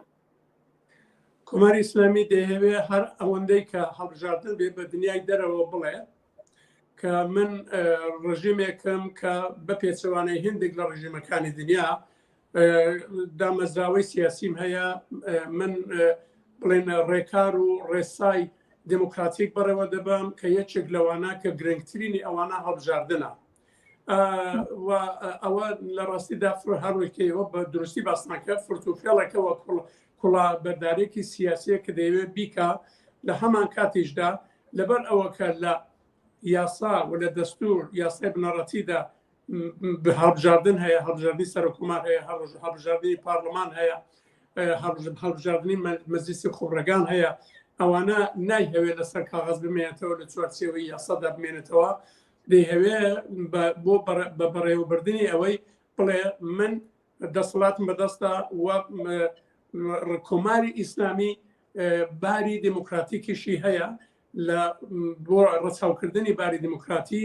دەبێ ئێمە هەڵبژاردنەکانمان بەڕێوە بەرین و ئاواشمان کردووە تا ئەڵانەکە سەرۆکۆمارمان هەمیشە لە ڕێی هەڵبژاردنەوە دامەزراندووە و ڕاستە کە ویلایەتی فەقیه هەیە کە ڕاستە ئیسلامی سیاسی بنەمای دەستور و قانونی ئەساسی و بڵێن یاسای بنەڕەتیە، بەڵام دیسانەکە ئێمە باوەڕمان بە دموکراسی هەیە و باشترین مستاقی ئەو دموکراسیە هەڵبژاردنە کە ئێمە بەڕێوەی دەبین کەوا بوو سەرۆکۆماری ئێمە سەرۆکۆمارێکی ڕاستەقینەیە، ئەو جورەکە بخۆیان دەڵێن ڕاستەقینەیە بە ڕێگای دموکراتیکەوە هەڵبژاردراوە و خەڵک قبوڵیان کردو دەنگیان بۆ داوە. لە حاڵێکدا ئەمن هەروەکی دووپاتی دەکەمەوە ئەگەر بێن بەڕاستی هەیئەتی دروست هەیئەتێکی نازر لە وڵاتەکانی دەرەوە بێن لەو هەڵبژاردنەدا بەشداریکەن و چاودێری بکەن، زۆر چاک دەردەکەوێت کە بەڕاستی ئەو کەسانی کە دەچن بەشدارێ دەکەن لە هەڵبژاردنەکان تەنیا ئەو کەسانن کە بە دەوری خامنەیەوە ماون و بە دەوری کۆماری ئیسلامی و ماون سوپای پاسدارانن ئەرتەشە و بەسیجیە دەنا هیچ کەسی دیکە خەڵک ناچی بەشداری ناکەن، یعنی بەڕاستی لە قامکەکانی دەست لە سەد زیاتر نییە و تێپەڕ نابێت. بەڵێ زۆر سپاس. وەکو دووە پرسیار کاک عەزیز بە بڕوایەوە ئەم هەڵبژاردنە مهندسی شۆدا کێ براوەی ئەبێت و داهاتووی چۆن ئەبینن؟ بڕواوەڕی من براوەی نییە، بەڵام دۆڕاوی هەیە. دۆڕاوەکەی شخصی خامنەیە کە هاتۆ بەناسار پاش 45 ساڵان دان بەوە دادنێ کە خەڵک بەشداری ناکەن. ئەوە گەورەترین دۆڕاوە. دۆڕاوی یەکەم خامنەیە، دۆڕای دووەم کۆماری ئیسلامیە، دۆڕاوی سێم تەواوی دامەزرا و پێکاتەکانێتی و دۆڕاوی چوارەم ئەو بەربژێرانن کە بە پێچەوانەی خواستی خەڵک بە پێچەوانەی پێداویستەکانی کۆمەلگای ئەوڕۆ هاتوون دیسان دەیانەوێت چەند سەباحێک عمری ئەو ڕژیمە درێژ بکەنەوە.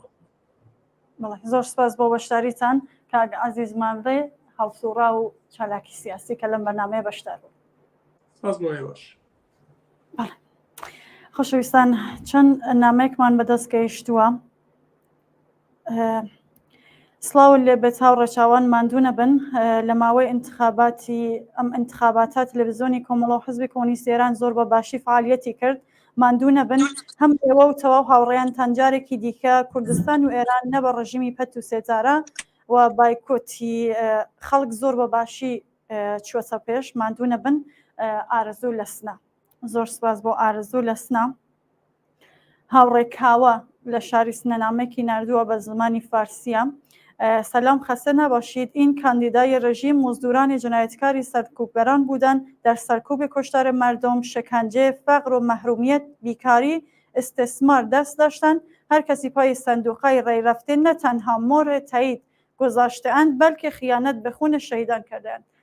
هاوڕێکاوە لە شاری سنە دەستی خۆش بێت. هاوڕێ فوادی خۆشەویست لە شاری بانە نامێکی نردووە، نامەکەی وایە: سڵاو هاوڕێچاوان، شاری بانە زۆر لە هەفتەی پێشوو کەمتر خەڵک چوونەتە بەردەم سندوقەکانی دەنگدان و گاڵتەجاڕی بەناو هەڵبژاردن. خەڵک لەبەر حەوزەی دەنگدانەکە عبورەکەن ئەوە بە شەرمەوە ئەوانێکەوە لە بەردەم پێم وایە مەبەستەکەی ئەوەیەوانەکە لە بەردەم ئەو سندوقەکانی دەنگدانە وەستاون شکلات بە خەڵگەدەن و بانگی خەڵک ئەکەن کە بێن و ڕێی بدەن. زۆر سپاس بۆ هاوڕێ فوادی خۆشەویست لە شاری بانە بۆ نردنی ئەو نامانە. دەستیان خۆش بێ هاوڕێیانە. شانۆیەکە لە ژێر ناوی هەڵبژاردننی سەرۆکۆمار لەلایەن ڕژیمەوە ڕێکرابوو لە دوایین ساسەکانی خۆیایە. هەر وەک پێشبینی دەکرا کۆماری ئیسلامی یەکێک لە بێڕەونەقترین شانۆکانی هەڵبژاردننی گشت تەمەنی 45 ساڵی خۆی تەجرۆبە کرد. بە پێ راپۆرتە مەیدانەکان و گەلێک گرتە ڤیدیۆی بڵاوکراوە دەوروبەری ناوەندەکانی جەنگدان لە شارە جۆرەجۆرەکان چۆڵ بۆ وەکو هاوڕێیانیشمان ئاماژەیان پێکرد. ئەگەرچی دەستگاکانی درۆنانەوەی کۆماری ئیسلامی هەوڵ دەدەن کە ئەم شکستە ئاشکرایە پەردەپۆشی بکەن، بەڵام پانتای ئەم بایکوتە ئەوەندە بەرین و بەرچاوەکە بە ئەدعای بێناوەڕۆک ناتوانن ئاوەژۆ نیشانی بدەن. دەسەڵاتی سیاسی لە ئێران ئەگەرچی هێستاش ئیمکانی بەڕێوەبردنی وەها شانۆیەکی هەیە، بەڵام نیگای خەڵک بە ئاڵوگۆڕ لەسەرەوە ئەساسەن گۆڕدراوە و ئەم جۆرە شانۆیە هیچ کارایەکی بێجگە لە بەناو هەڵبژاردننی هاوشێوەی ئەوەی کە بۆ نمونە دەسەڵاتەکانی وەک بەشار ئەسەد لە سووریە ئەنجامی دەدەن نییە. جەماوەری خەڵکی ئێران لە مانگی بەفرانباری 96 بەرەو ئەملا لە ڕەتی مەشروعەتی ڕژیمەوە بە بردنە ژێر پرسیاری دەسەڵاتەکەی گەیشتون. خەزەڵوەری 98 دیمەنێکی دیکە لە پەلاماری جەماوەر بۆ سەر دەسەڵاتی ڕژیم بوو. لە شۆڕشی ژنجیان ئازادی ئەو وشیاریە بەلووتکەی خۆی گەیشت. لە ماوەی 1 ساڵی درێژەی ئەم ئاخێزە جەماوەری کرێکاران و باقی توێژە ناڕازیەکانی کۆمەڵگا هەرگیز خامۆش نەبوون. بەشداری نەکردنی زۆربەی خەڵک لە شانمەی هەڵبژاردننی ئەمڕۆ پێویستە لە درێژێ ئەمڕۆتەدا ببینین. ئەوەی کە ئەمڕۆ شایدی بووین حرەکەتێکی بانتر لە بایکوتی هەڵبژاردنەکان بوو لە چوارچێوەی ڕەتی دەسەڵاتی کۆماری ئیسلامی لە ڕێگەی کردەوەیکی سیاسی هەواهەنگ و هێمنە دەدەگونجێت. سەرکەوتنی بەرەی خەڵک لە جەریانی ئەم حرەکەتە ناڕزایەتیە توانایی ناڕزایەتی جەماوەریەکان لە مانگەکانی داهاتوودا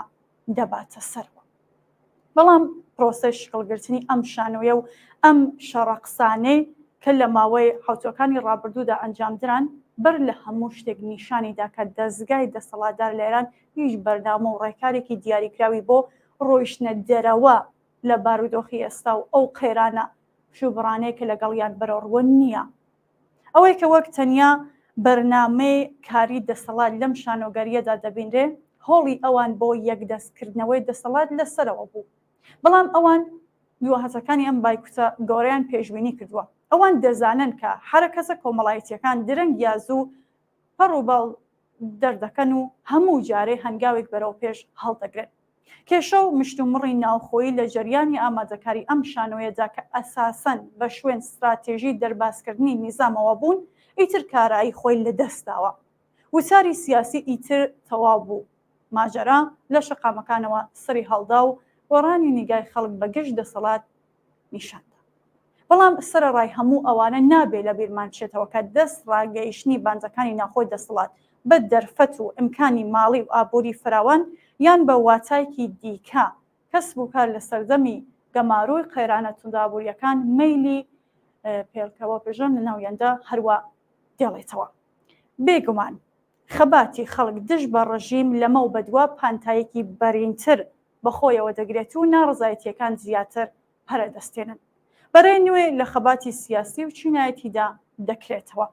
لە جەرگەی پەرەسەندنی ئەم ناڕزایەتیانەدایە کە هەنگاو بە هەنگاو ئالتەرناتیڤی شۆڕژگێرانە شکڵ ئەگرێت. ئەم ڕەوتە قابلی پێشبینیە لە هەمان حاڵدا ئەرکی هێزە چەپ و ڕادیکاڵەکانیش دیاریەکات. ئەگەر هاوڕێیانمان حازر بن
بەڵێ عزیزان و خۆشەویستان میوانێکی دیکەی بەرنامەکەمان لێرە لای ستودیۆ تەلەڤیزیۆنی کۆمەڵە حازرا کاک سعید ئەمانی ئەنجامی کمیتەی ناوەندی کۆمەڵە. کاک سعید سڵاو لێبێ، زۆر سپاس کە بەشدارن. زۆر سپاس بۆ ئێوە بۆ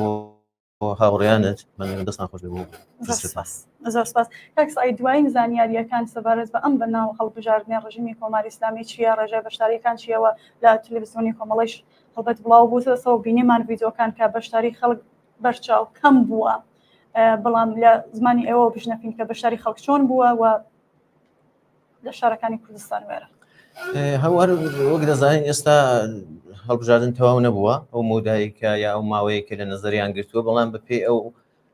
قسە و باسانەی کە کراوە پێ و ئامارانی بڵاو بۆتەوە پێ و هەواڵ و ڤیدیۆیانەی کە لە ئاستی دنیادا لە ڕاگەیەنەکانەوە بڵاو بۆتەوە بەدەستی ئێمەش گەیشتووە. ئاستی بەشداریکردن بەپێ ئەو هەواڵانەی کە گەیشتون لە چاو دەورەی ینی گەڕی یەکەمی ئەم هەڵبژاردننی سەر کۆماریە زۆر کەمتر بووە، تەنانەت هەرچەند ئێستا ئامارە ڕسمیەکان بڵاو نەکراونەوە بەڵام بە پێی پێشبینیەکان و بەو پێی کە سەر سندوقەکان چاو لێکراوە هەڵسەنگێنراوە حدودی نزیکی نەبووتەوە لە 20%، بەڵام لەگەڵەوەدا کە جاریکە خودی کۆماری ئیسلامی نزیک بە 40% ڕاگەیان و کە بەشداری هەبووە، بەڵام ئەم جارە زۆر بێڕەونەختر بووە لە گەڕی ئەوەڵێ. ئەمە واقعیەتێک بوو پێشبینی دەکرا کە وا بێت و چاوەڕێ دەکەینە تاوەکو بزانین ئامارەکان بە شێوەی ڕسمی چۆن ڕادەگەێنرێەوە خودی ڕژیم چەندەی پێوە دەنێت و لەگەڵەوەی کە جاری دیکەشخۆ و قەت تا ئێستا تەسلیمی ئەوە نەبووە کە دان بۆ دابنێ کە خەڵکێکی کەم دێنە سەر سندوقەکان، بەڵام ئەم جارە ڕێژەی بەشداری خەڵک ئەوەندە کەم بوو تەنانەت نەیتوانی فڕوفێڵشی تێدا بکات وە لە 50% ئاستەکە بڕێتە سەرێ، کە هەمیشە خۆیان ڕخنیان لە وڵاتانی دەرەوە دەگرت کە قیافە بۆ دەگرن یا مثلەن شانازی بۆ دەکەن کە 30% فلان ئەوانە بەشداریان کردو، بەڵام ئەم جارە خۆیان لە خوار 40%یشەوە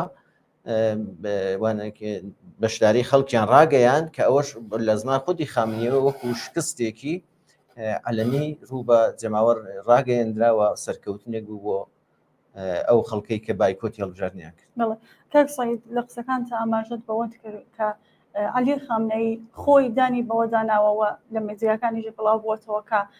ئاعترافی کردووە کە خەڵک ئەوەی کە چاوەڕوانمان ئەکرا بەشدار نەبوون لە هەڵبژاردنەکانە، بەڵام وتوویە کە ئەمە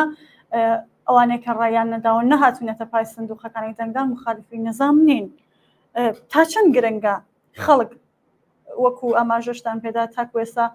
سندوقەکان دانەخراوە تا ئاخری شەویش ممکنە هەر سندوقەکان باز بن خەڵک بەشدار بێت، تا چەند گرنگە خەڵک دوای ئەم قسانە و دوای ئەم گەڕی یەکەمە و دوای شۆڕشی ژنجیان ئازادی و دوای مەرگی گوماناوی ئیبراهیم ڕەیسی تا چەند گرنگە خەڵک نەشنە بەردەم سندوقەکان و دەنگدان و جارێکی تر نایکی بەهێز بە کۆماری ئیسلامی بڵێن. هەمومان دەزانین ئەمە نەبەردێکە لە بینی خەڵک و دەسەڵاتدا، یعنی ئەمە بەناو هەڵبژاردنە، بەڵام هەم ڕیفراندۆمێکە بە دەنگی ئەرێدان بەزی کۆماری ئیسلامی و دەنگی کوتن بە کۆماری ئیسلامی، یانی لەگەڵەوەیدا کە وەکو تەواوی دنیا بڵین هەڵبژاردنێکە کە لە ئاستێکی ئاساییدا بەڕێوە دەچێت، بەڵام بە نەزەری من هەم ڕیفراندۆمێکە و هەم نەبەردێکە لە بینی ئەم دوو بەرەیەدا، بەرەی دەسەڵات و بەرەی خەڵک، کە هەمومان دەزانین لە گەڕی ئەوەڵدا بەرەی خەڵک بەرەندە بوون و چاوەڕوانیش دەکەرۆک باسشم کرد. لەم گەڕی دووەمەدا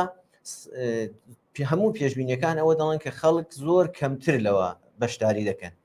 گرنگی بەشداریکردنی زۆری خەڵک بۆ کۆماری ئیسلامی ئەوەیە کە دەتوانێت لە ئاستی نێونەتەوەی و نێودەوڵەتیدا ژستی پێوە بگرێت کە سەرڕای ئەو هەموو مخالفەتە، سەرڕای ئەو هەموو شانتاژ و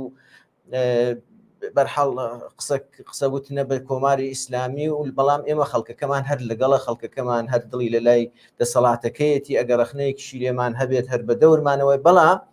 ئێستا لەم بارەشەوە خەڵ ئیسلاح بوون، یعنی بە نەچوونی خەڵک بۆ سەر سندوقی دەنگدان یامستن وەختێک کە 60% خەڵک هەر بە قسەی خۆشیان بێ 60% خەڵک ناچنە سەر دەسەڵات تۆگە لە ڕێفراندۆمێکی ئاساییدا بێ ئەوەندە خەڵک نەیارەت بێ حتمەن دەبێت دەسەڵات بگۆڕدرێت. ئەگەر لە وڵاتێکی نۆرمالدا بێت لە دەسەڵاتێکی نۆرمالدا بێت لە ئاستی دنیادا، ئەمە خۆی بۆیە دەڵم هەم حاڵەتێکی ڕێفراندۆمی هەیە و هەم حاڵەتێکی نەبەردی هەیە. لەم نەبەردەدا خەڵک قسەی خۆیان کردووە بەرەندە بوون، بەڵام ماوەتەوە ئەوەی کەەوە ئایا واقعان دەسەڵاتداران دەتوانن بە خۆیاندا بچنەوە، دەتوانن ئەم شکستە قبولکەن وەکو لە هەموو دنیادا ئێستا فەرزکەین هەر دوێنەکە هەڵبژاردنێکی هاوشێوە لە ئینگلیستان کراوە. مەسەڵەن خەڵکی ئەو وڵاتە لە دەورەکانی پێشتردا ڕێیان بە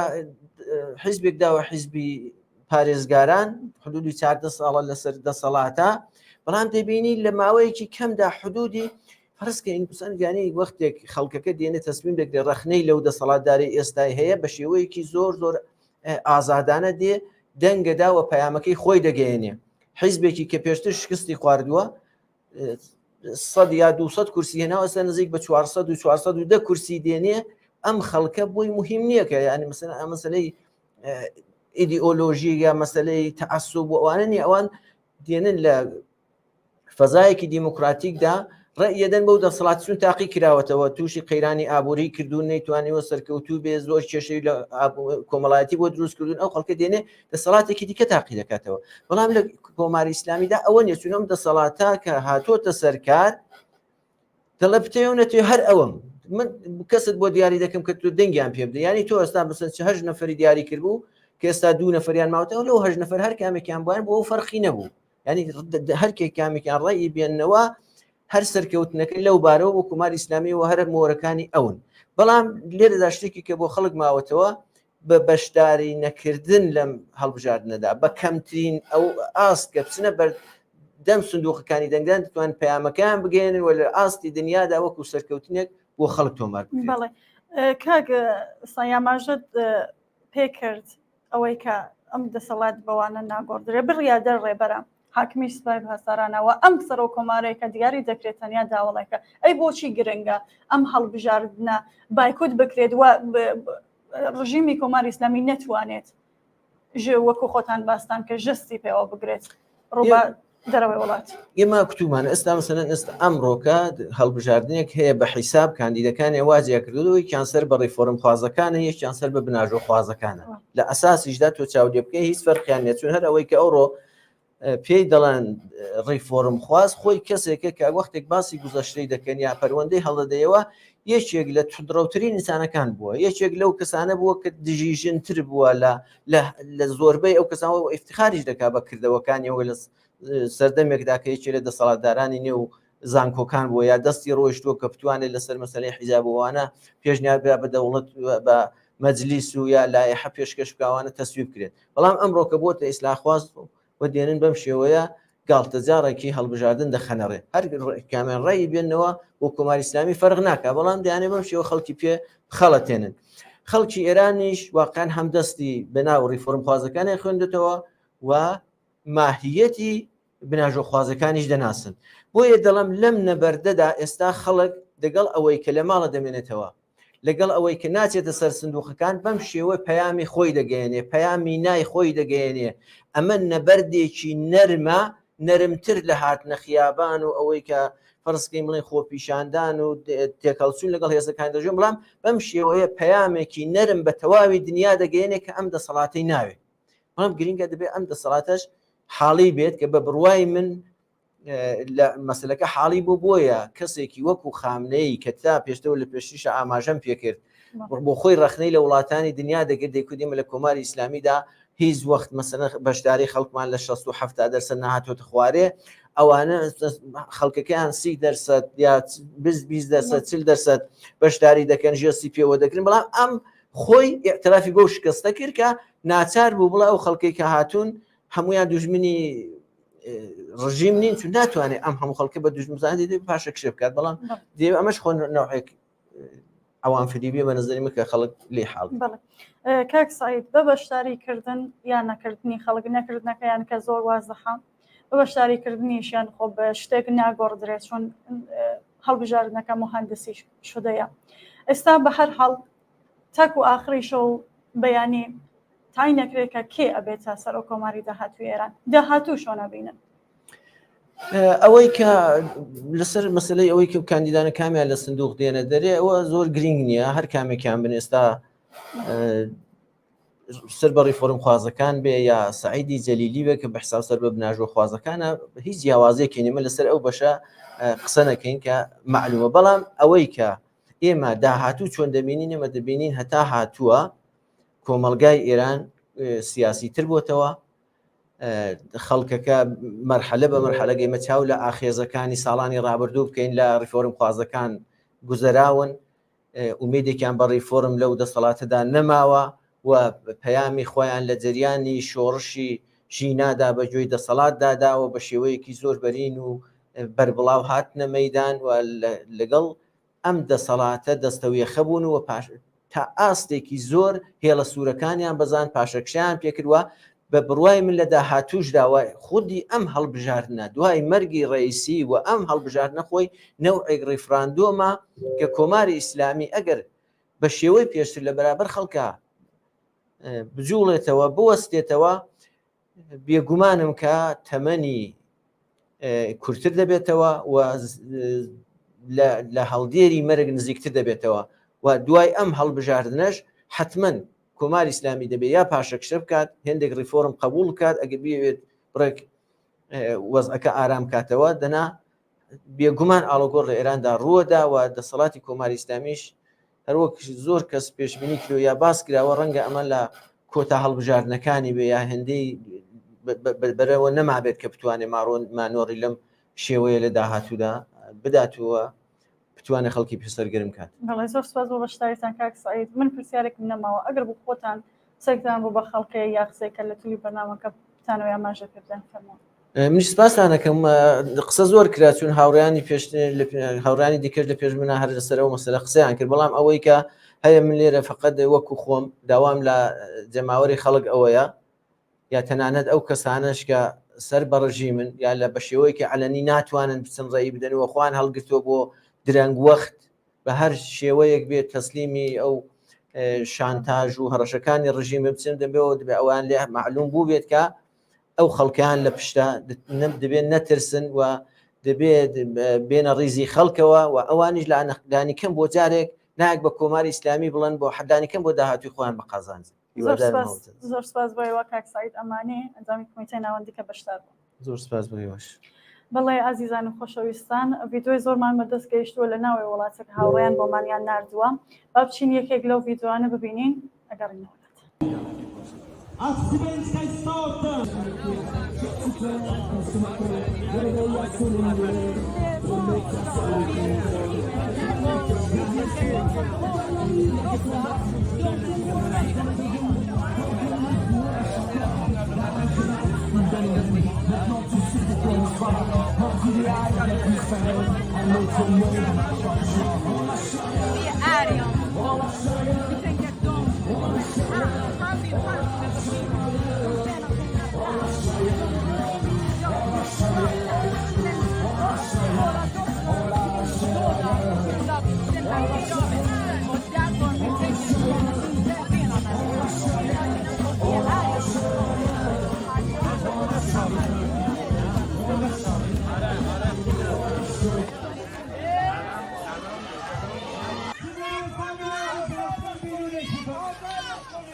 هم نخریده بود ولی جمهوری اسلامی با کودکان کار میکرد معلم بود تمام کسانی که میشناسنش به عشق و مهربونی میشناسنش ولی جمهوری اسلامی به قیام مسلحانه محکومش کرد علیه جمهوری اسلامی در حالی که هیچ وقت یه توفیق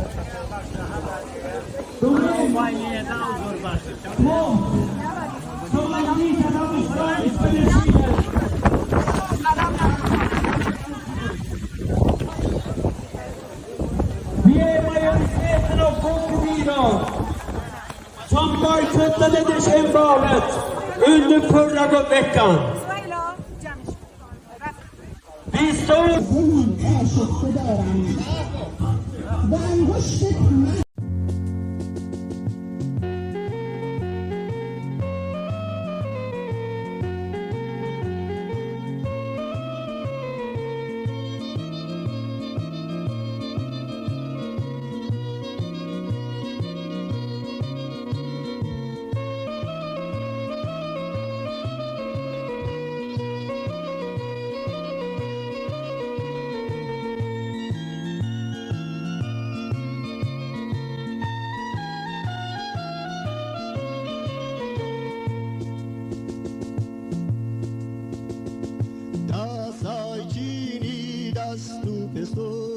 کری کرانی برسی و بشخورا دستای چینی دستو پیسوا کری کرانی برسی و بشخورا بشمینتانی خاون نجاری کویلانی حکمی سرمایه داری بشمینتانی خاون نجاری کویلانی حکمی سرمایه داری دا سارا پارن دا سارا پارن دا سارا پارن دا سارا پارن دا سارا پارن ای بشمیناتن برز گربون و دوار روشی جیندن دا سارا پارن ای بشمیناتن برز گربون و دوار روشی جیندن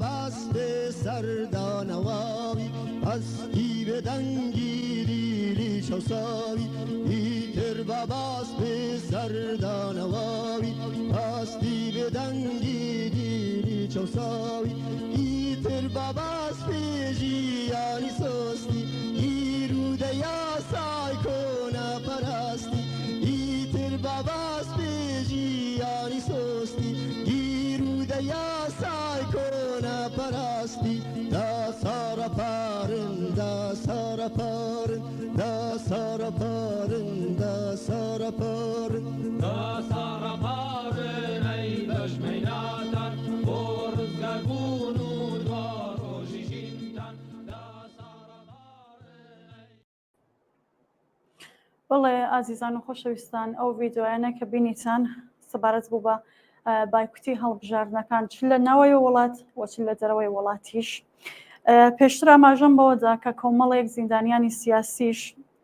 نووسراوایان نووسیوەوە بایکوتی هەڵبژاردنیان کردووە دەوایان لە خەڵک کردووە نەشنە بەردەم سندوقەکانی دەنگدان. یەکێک لەوانە سپیدە قوڵیانە کە نووسراوێکی نووسیوە بۆتانیە خوێنمەوە. سپیدە قوڵیان دەنگنەدان لەم جۆرە هەلومەرجەدا جۆرێکە لە بەرخۆدانی مەدەنی. دەنگنەدان لەم جۆرە هەلومەرجەدا جۆرێکە لە بەرخۆدانی مەدەنی کە بەرامبەر بە نەبوونی مەکانیزمی دیموکراسی ناڕزایەتی دەردەبڕێت. بەشداریکردن لە هەڵبژاردننی نمایشی کۆماری ئیسلامیدا دەرفەتی بۆ دەڕەخسێنێت کە وێناکانی بەشداریکردن وەک ڕۆخساری شەرعیەتی ساختەی خۆی بە تایبەت لە کۆڕ و کۆڕبەندە نێودەوڵەتیەکاندا نمایش بکات. دەنگنەدان لەم جۆرە هەلومەرجەدا جۆرێکە لە بەرخۆدانی مەدەنی کە ناڕزایەتی دەردەبڕێت بەرامبەر بە نەبوونی مێکانیزمی دیموکراسی.